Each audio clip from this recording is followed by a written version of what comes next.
기도합니다. 할렐루야.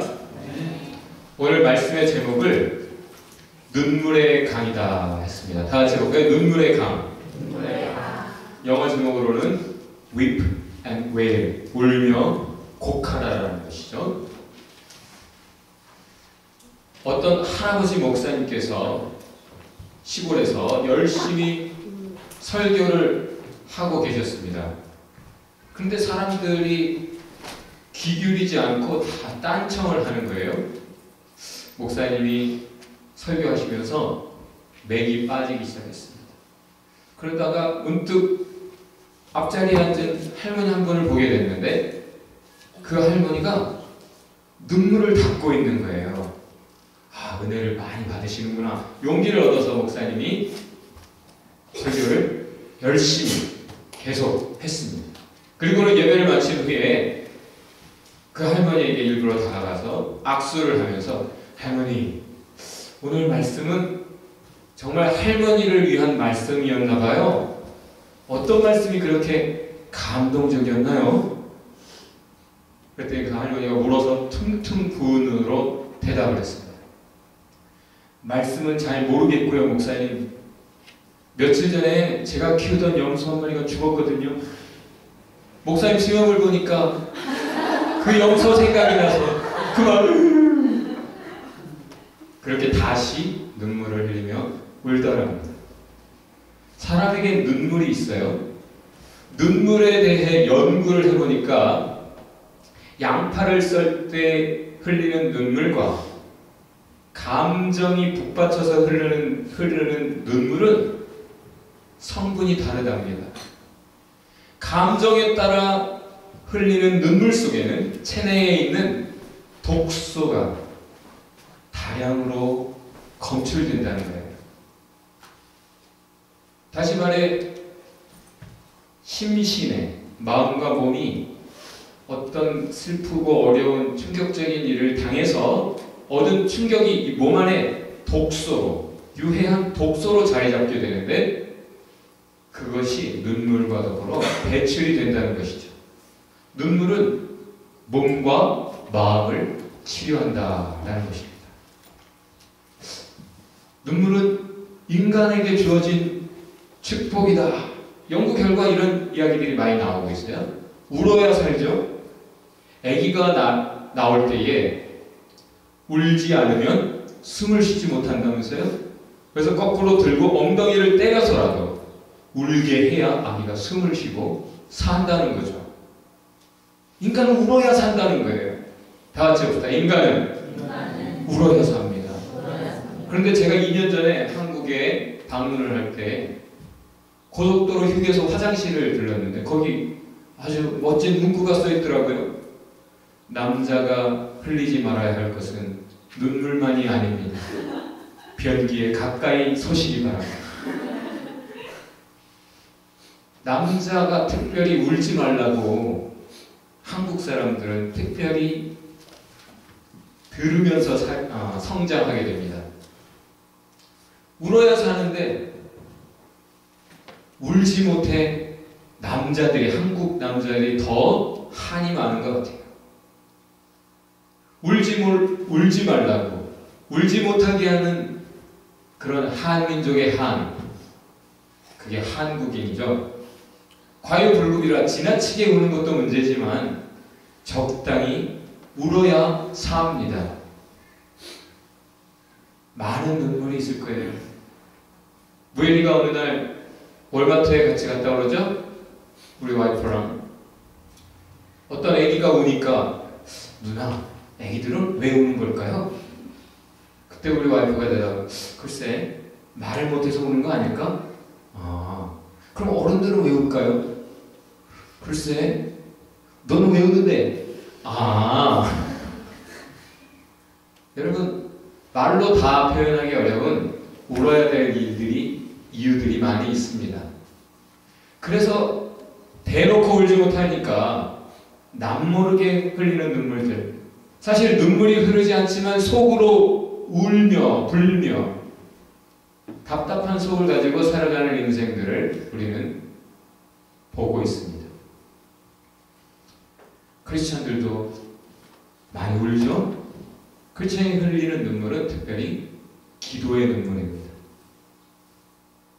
그 기도의 눈물 안에는 반성이 담겨있고 깨달음이 담겨있고 그래서 안타까움이 담겨있고 회개가 담겨있고 간절함이 담겨있고 사랑이 담겨있습니다.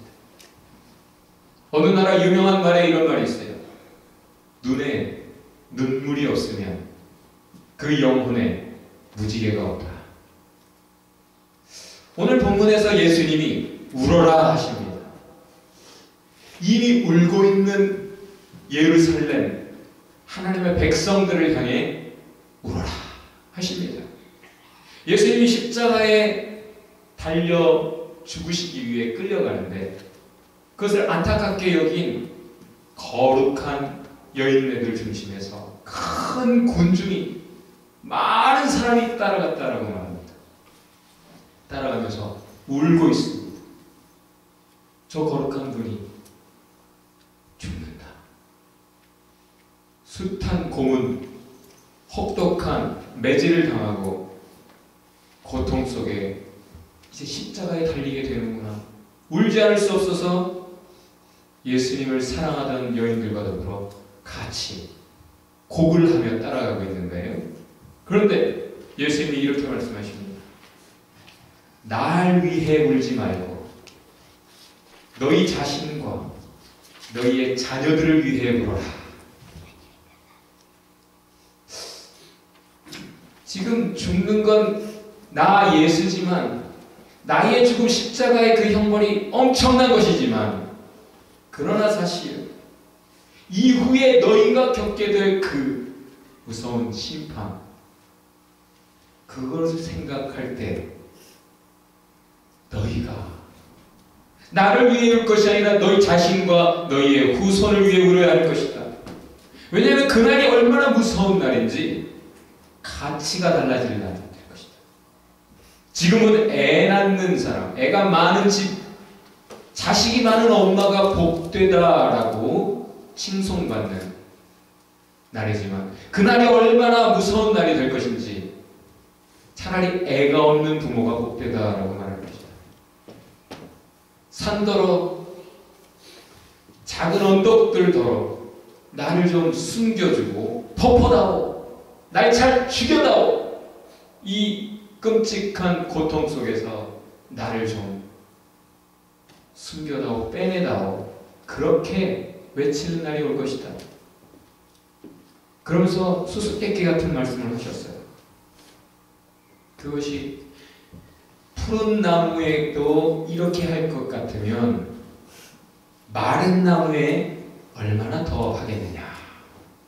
이것이 헬라어 원문으로 보면 N이라는 단어가 등장해서 어떤 성경들은 때, 푸른 나무의 계절, 푸른 계절에도 이런 일들을 사람들이 하면 이런 짓들을 심하게 이렇게 한다면 정말 어려운 시절에는 얼마나 사람들이 더 흉포해지겠느냐 이렇게 번역을 하기도 했어요. 또 어떤 학자들은 이렇게 해석합니다. 로마가 지금 예수가 무죄하다라고 분명히 알았고 판결을 내렸음에도 불구하고 예수에게, 죄 없는 예수에게 십자가형을 준다면 그 로마가 너희 예루살렘 식민지 백성인 너희가 다시 반란을 도모하고 로마가 저것들은 죄냐 하고 규정하게 될 때 얼마나 무서운 짓을 너희에게 하겠느냐 이렇게 해석하기도 해요. 아무튼 이겁니다. 오늘을 보건대 내일이 무섭다라는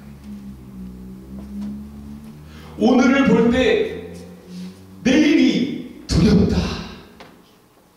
오늘은 내일의 거울이죠. 오늘은 미래의 시작입니다. 오늘 개차반으로 살면서 내일 똑바로 살지 못해요. 주일 잘 지키려면 토요일을 잘 살아야 되죠. 호세아의 그 성경 구절들을 떠오르게 하는 그런 말씀들을 언급하면서 예수님 하시는 말씀이에요. 그것은 이스라엘 백성이 8세기에 하나님을 배반했을 때에 이스라엘이 그 뒤에 겪었던 무서운 하나님의 심판을 기억나게 하는 것입니다. 지금 오늘 예수님이 당하는 이 죽음은 앞으로 이스라엘 백성들, 유대인들이 경험하게 될 무서운 재앙의 시작이다 라고 말씀하시는 겁니다. 그리고 그것이 불가피한 무서운 재난이 될 것이며 그것이 얼마나 끔찍할 것인지 그것에 대해서 이야기하고 있는 겁니다. 주님은 미래를 내다보고 계시는 것이죠. 울고 있는 사람들이 지금 현재의 끔찍한 광경을 보며 울고 있지만 예수님은 그 현재 속에 미래를 보시며 말씀하고 계시는 거예요. 다 같이 해봅시다. 오늘을 볼 때 내일이 두렵습니다. 예수님은 이미 예루살렘의 미래가 보여서 우셨어요. 이미 이전에 우셨습니다. 끔찍한 순환을 당하면서도 내가 받는 고통이 아니라 저들이 당할 고통을 볼 때 예수님이 자기의 고난보다도 사랑하는 자기 백성을 향해 긍휼과 안타까움으로 울지 않을 수 없었습니다. 자, 그러면 오늘 예수님이 이스라엘 백성에게 울어라 하시는 이유가 뭡니까? 어떤 종류의 눈물을 흘리라는 거예요? 지금 울면 뭐가 됩니까? 어떻게 생각해요, 여러분? 무서운 심판이, 무서운 내일이 너희 앞에 있구나. 울어라. 자, 그럼 여러분에게 질문입니다. 울면 미래가 바뀐다 생각하는 사람 손 들어보세요. 울어도 소용없다. 이미 쏟아진 물이다. 손 들어보세요. 눈치 보고 있는 사람들 다 손 들어보세요. 여러분, 눈물이라는 것은 아까도 말했지만 의미가 있고 힘이 있습니다. 너희가 그런 긍휼이 있고 안타까움이 있고 뭔가 너희의 감정이 있고 생각이 있고 뭐가 있으면 그래, 이 일을 위해 울어라. 울어라. 옆에 분에게 이렇게 고민해 봅시다. 우셔도 돼요. 우셔야 합니다. 여러분, 울어야 하는 세상이에요. 울어야 하는 이유들이 있습니다. 그리고 우는 것에는 목적이 있어요. 그저 신세한탄하는 게 아니고 목적이 있습니다. 무당이 점을 쳐요. 때로는 과거를 말할지 몰라요. 신통하다 생각할지 모릅니다. 그러나 그가 미래는 알 수 없습니다. 왜? 아직 정해지지 않은 것이기 때문에. 거짓말이에요. 미래에 대해 말하는 무당. 과거를 맞췄다고 해서 이미 엎질러진 물에 대해서 말을 했다고 해서 미래, 정해지지 않은 것에 대해서 말을 한다면 이것은 별개로 생각해야 되는데 사람들이 과거를 얘기하는 무당에게 미래까지도 맡겨버리는 거죠. 여러분, 성경은 결코 운명론을 얘기하지 않습니다. 선택론을 얘기합니다. 미래는 하나님께서만 내다보시고 말씀하십니다. 그것도 이미 정해진 것이 아니라 현재의 내가 선택하는 것이 무엇인가 보시고 네가 지금 이렇게 이것을 선택하는 거 보니까 안타깝구나. 때로는 네가 이것을 선택하는 거 보니까 앞으로 내가 반드시 너에게 이걸 주겠다. 솔로몬에게 주셨던 약속처럼 우리의 선택에 따라 주님이 그래 계속 잘 가라 하시기도 하고 깨닫고 돌이켜라 하고 권면하시기도 합니다. 다시 말해 하나님은 늘 주셔요. 우리에게 눈물. 하나님의 약속은 우리에게 늘 버거운 은혜라 감사 감격의 눈물을 흘리게 합니다. 동시에 하나님의 깨우침은 우리의 죄를 깨닫게 하고 회개케 하는 눈물을 흘리게 합니다. 두 가지 중에 하나예요. 울지 않고 있다면, 눈에서 눈물이 흐르지 않아도 괜찮아요. 그러나 우리의 영혼이 주님 앞에서 울지 않고 있다면 뭐가? 빠진 것이죠. 꼭 필요한 뭐가? 빠져 있는 거예요. 하나님 없이 살고 있다는 말입니다. 미국의 ABC 방송이 전쟁을 승리로 이끈 미군 사령관을 초청해서 대담을 하고 있었습니다. 진행자가 질문을 해요. 사령관님, 국민들은 당신을 폭풍의 장군이다. 폭풍 같은 장군이다. 아주 믿을만한 파워풀한 장군이다 라고 평가하고 있습니다. 그때 이 사령관이 아닙니다. 저는 가슴이 따뜻한 남자입니다. 라고 대답했습니다. 다시 진행자가 질문합니다. 오늘날 미국의 가장 큰 적이 무엇이라고 생각하십니까? 사령관이 대답합니다. 우리의 진정한 적은 이라크 같은 외부의 적이 아닙니다. 미국에서 눈물 없는 남자들이 많아지고 있다는 것, 그것이 우리의 적입니다. 남자에게서 따뜻한 눈물이 없어진다면 그것이야말로 문제입니다. 미국의 가정이 무너지고 사회가 무너지는 이유를 이 사령관은 눈물에 메마릅니다. 라고. 근데 요즘 세상에 보면 남자뿐만 아니라 여자들도 눈물보다는 웃고 싶어 하는 것 같아요. 울려고 하잖아요. 울어야 될 때에 울지 않아요. 그것을 그저 지나쳐버리고 잊어버리려고 애쓰지, 울어야 될 일을 가지고 울면서 마땅히 우는 모습을 가져야 되는 그런 모습이 사라진 세상. 그래서 엄마의 눈물이 마르면 자녀의 가슴이 황폐해진다라는 말이죠. 여러분, 인도의 어떤 청년 하나가 교회 문 앞에서만 맴돌아왔어요.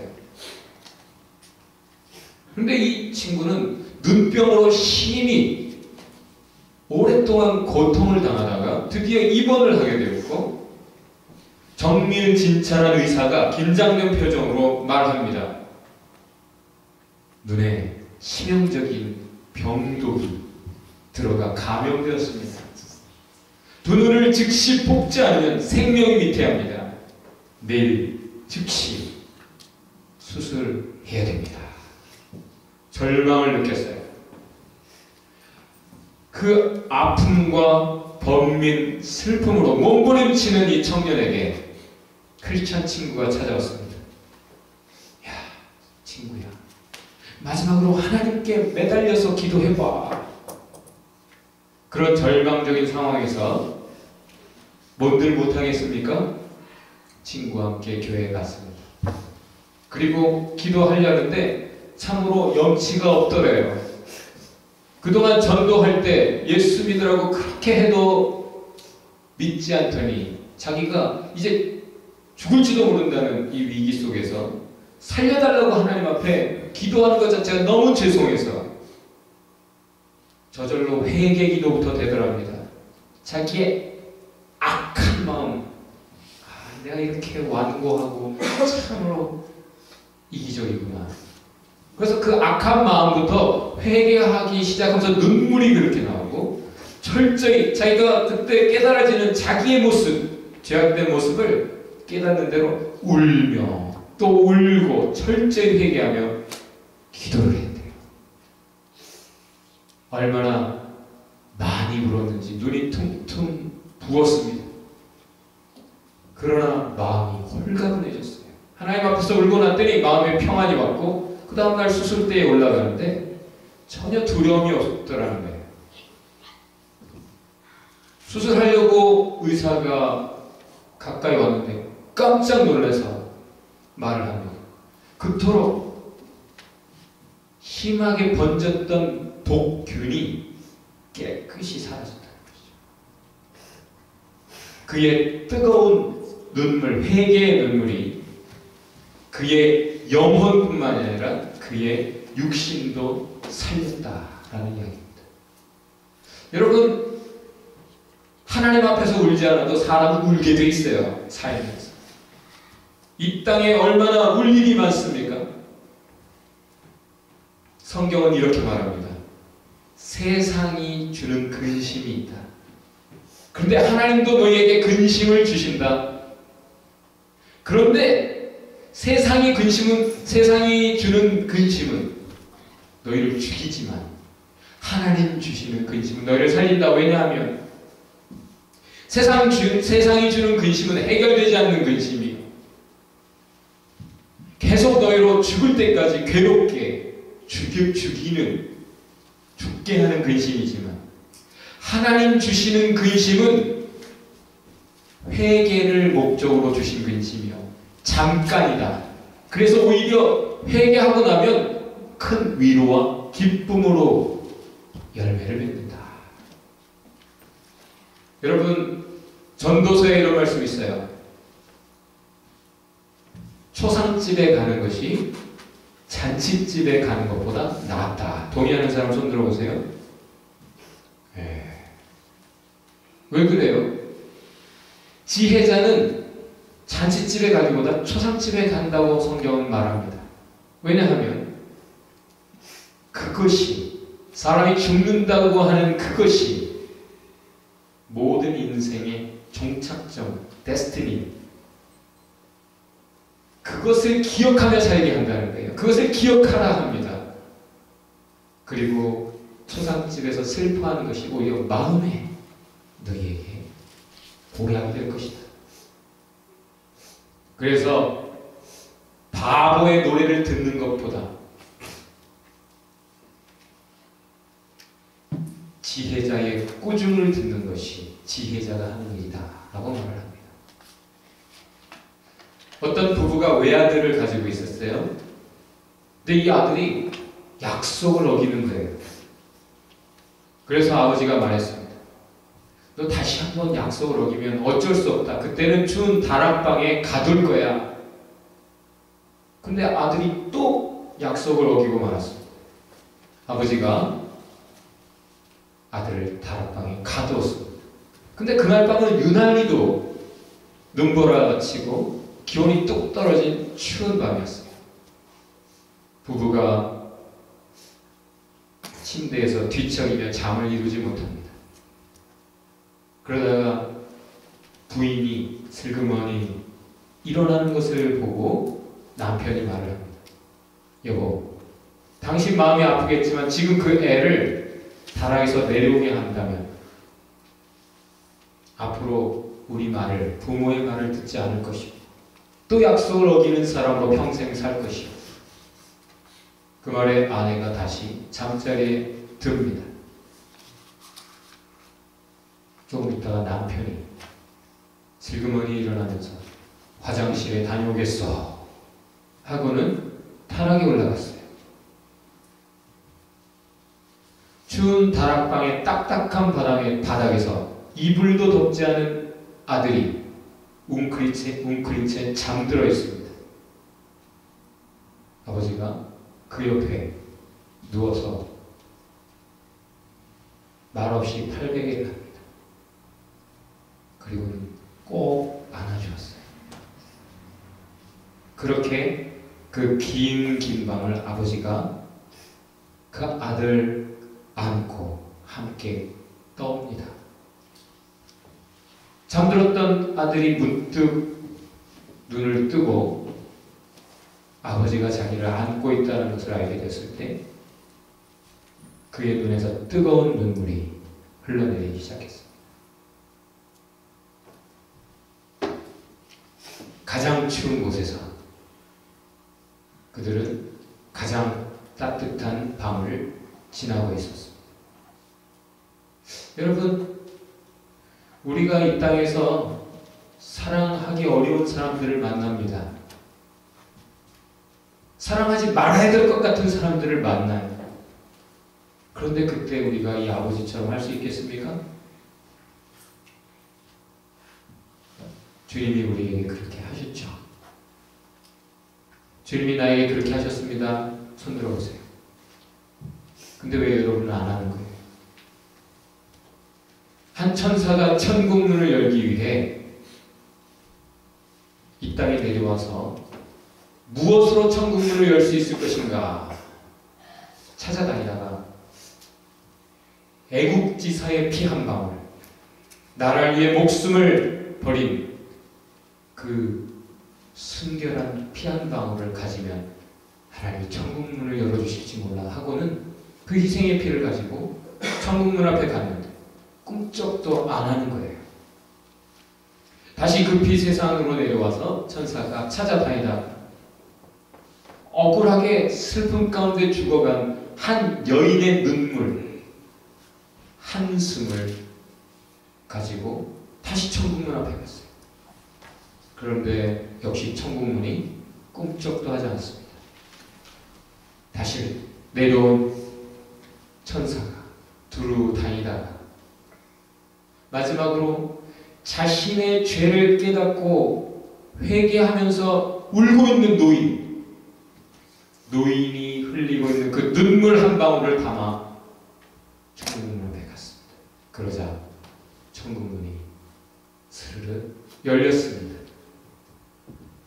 여러분, 눈물은 화학적으로 소금물에 지나지 않지요. 그러나 진실이 담긴 그 눈물은 굳게 닫힌 천국문도 열고 돌같이 굳어진 사람의 마음도 녹인다라는 것입니다. 여러분, 그렇게 아시기 바랍니다. 믿으시기 바래요. 어떤 목사님이 고2 때 교회에서 기도회를 하는데 그에게 한 가지 소원은 안 믿는 어머니 전도였어요. 그래서 이번 부흥회에 어머니가 참석해서 꼭 예수님을 믿었으면 좋겠다라고 생각해서 작정하고 40일 동안 기도를 하는 겁니다. 고집센 어머니가 한 번만 가마 하고는 맨 마지막 부흥회 맨 마지막 날 참석을 하고 설교 한 편 딱 들으면서 울기 시작하시더래요. 많이 우시더니 바로 그 자리에서 예수님을 믿고 구원을 얻더라는 거예요. 여러분, 딱 한 번의 설교 순간 구원이 이루어졌습니까? 40일간의 기도가 그 딱 한 번의 파워풀한 역사를 이루었습니다. 100m는 10초에 끝나죠. 100m 단거리는 10초에 끝납니다. 그러나 그 올림픽 100m를 뛰기 위해 선수들은 4년간 땀을 흘리는 것이죠. 마찬가지로 전도라는 것은 눈물을 뿌려서 거두는 기쁨의 열매다라는 말이 있습니다. 다 같이 해보죠. 전도는 눈물을 뿌려서 거두는 기쁨의 열매입니다. 성경 말씀에 이런 말씀이 있죠. 울며 씨를 뿌리러 나가는 자는 정녕 기쁨으로 그 단을 가지고 돌아오리로다. 씨 뿌릴 때는 그 단을 가지고 돌아올 것이라는 확신도 없어요. 그러나 울면서라도 자기의 약한 믿음을 부여잡고 눈물을 흘리면서라도 바른 길을 가는 사람은 반드시 기쁨의 열매를 거두는 줄 믿습니다. 아프리카에서는 비가 안 오면 기우제를 지내는데 기우제를 지내면 반드시 비가 온대요. 그 이유 알아요, 여러분? 비 올 때까지 기우제를 지내는 거예요. 하나님을 안 믿는 사람들도 끈질기게 하늘을 향해 기도해요. 막연하게지만 근데 크리스천들이 기도하면 응답해줄게 하는 살아계신 하나님의 약속 가진 크리스천들이 기도를 빨리 그만두는 것 같아요.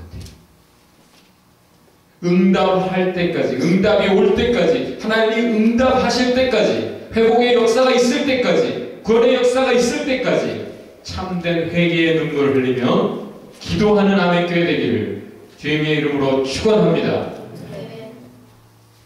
애통하는 자는 복이 있나니 저희가 하나님의 위로를 받을 것이다.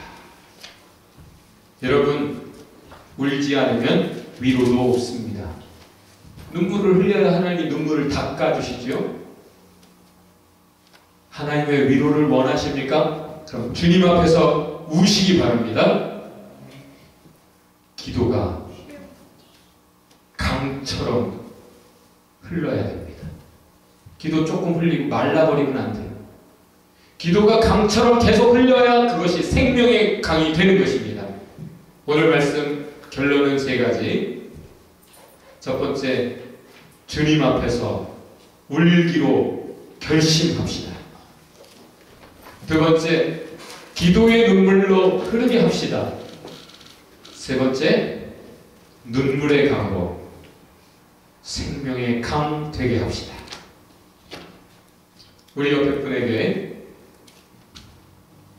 이렇게 질문합시다. 왜 우세요? 뭐 때문에 우세요?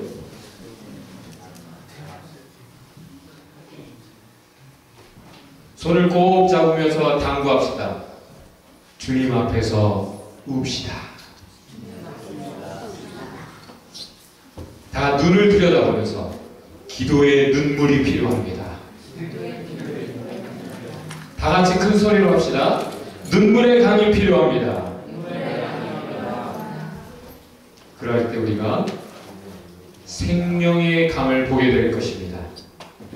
기도합시다. 우리 이렇게 기도하죠. 주님, 눈물 없던 삶을 살았던 것을 용서하여 주옵소서.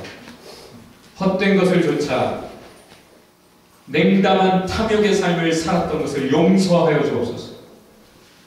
눈물로 역사를 바꾸게 하옵소서. 기도의 눈물로 생명의 강이 되게 하옵소서. 회개의 눈물, 감사의 눈물, 사랑의 눈물로 내 영혼을 채우소서. 우리 같이 기도하겠습니다.